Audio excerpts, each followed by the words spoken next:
Here is your Chapter 2, Section 6 presentation. In this section, we are looking at essential question number 13. What are the methods for proposing and ratifying amendments to the U.S. Constitution? The framers purposefully, deliberately made the formal amendment process a slow one to ensure that the Constitution was not impulsively and constantly amended. It was obviously successful because since the passage of the Bill of Rights in 1791, only 17 amendments have made it through this process.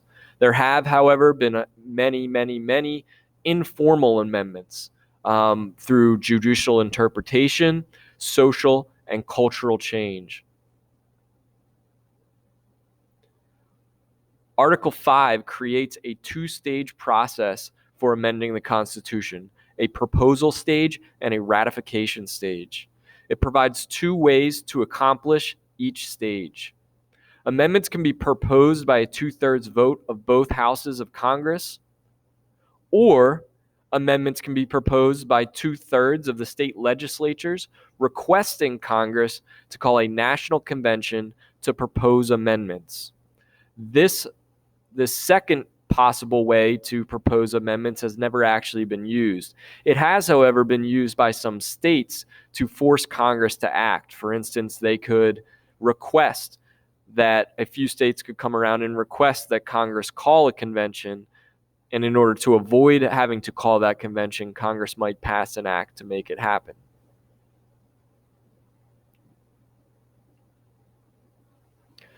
The ratification process can occur in two ways as well. The first, they can get a favorable vote of 3/4 of the state legislatures. And then the second, a favorable vote in 9 states in specifically called ratifying conventions. The second method, a favorable vote in 9 states of specifically called ratifying events, has only happened in one instance, and it would be 3/4 of the states that exist at the time. 9 would have done it in the day of ratification of the Constitution, and in fact, 9 states in these sorts of conventions had to ratify the Constitution itself, but it would be 3/4 of the states during a ratifying convention. That was used once for the 21st Amendment, which repealed prohibition. It repealed the 18th Amendment. That was the only time it was used to create an amendment. This can be used to avoid conservative state legislatures, which was the purpose of the 21st Amendment, where at the time the power of the legislatures on a state level typically was held by rural areas for reasons we'll talk about in later chapters. So to avoid those conservative rural state legislatures from killing the 21st Amendment, they used a ratifying convention. The 21st Amendment took 10 months to ratify. It wasn't very long at all. On the other hand, sometimes it takes a lot longer. For instance, the ERA, the Equal Rights Amendment, which was supposed to provide what the 14th Amendment provided for men to women, equality under the law, was introduced in every session of Congress from 1923 to 1972, when in 1972 it was finally voted for. At that point, it was sent to the states. Years of lobbying from women's groups failed to garner the necessary support on a state level, and it was actually destroyed. Support for it was kind of ruined by the Supreme Court when they passed Roe versus Wade, which made conservative groups kind of put their heels in the sand, and eventually the Equal Rights Amendment's time period for ratification set by Congress expired, only 3 votes short of ratification. The ERA has been introduced in every session since then. Flag burning has been an issue that in recent years has been attempted to be added through by conservatives who have attempted to mobilize for an amendment since the court case Texas v. Johnson in 1989 ruled that flag burning was in fact protected speech. There are also informal methods of amending the Constitution. For instance, the biggest one, which is judicial interpretation.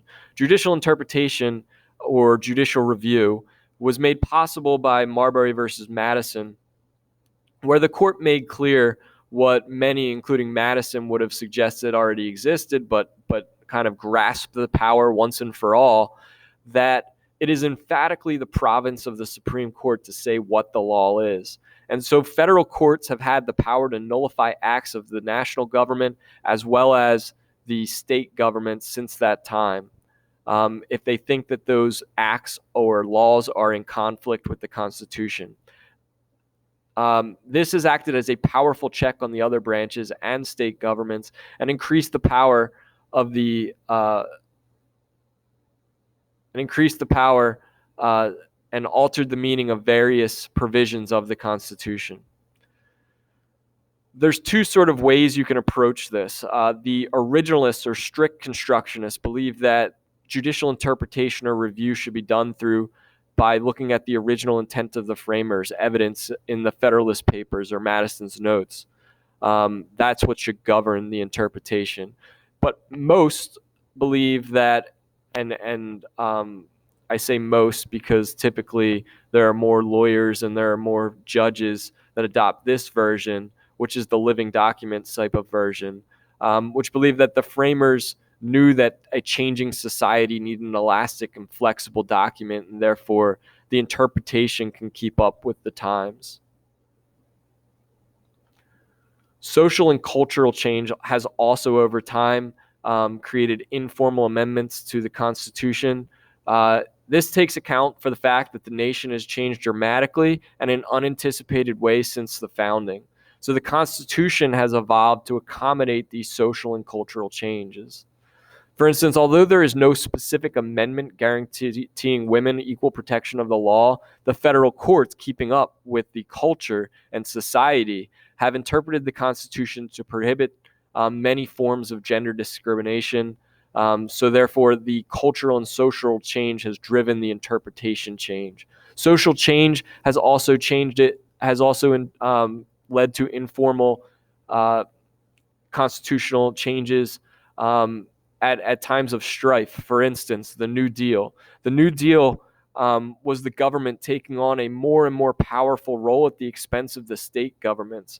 The government was acting in a completely new way that couldn't have possibly been anticipated by the founders. And yet the national government allowed it to take place, and eventually the courts also allowed many New Deal programs, after striking some of them down as unconstitutional, over time accepted more and more of these New Deal programs as being lawful expressions of the Constitution. And so in that way, a social change led to an informal amendment process. So you can see a graphic depiction of the amendment process here, and if you would like to pause it, you can feel free to do so. So that's it for Chapter 2, and in particular, Chapter 2, Section 6. Go on to Google Classroom and rate your understanding, and then answer the essential question number 13, which is, what are the methods of proposing and ratifying amendments to the U.S. Constitution? I noticed a few typos in this presentation. Please forgive those typos. Hopefully this is helpful.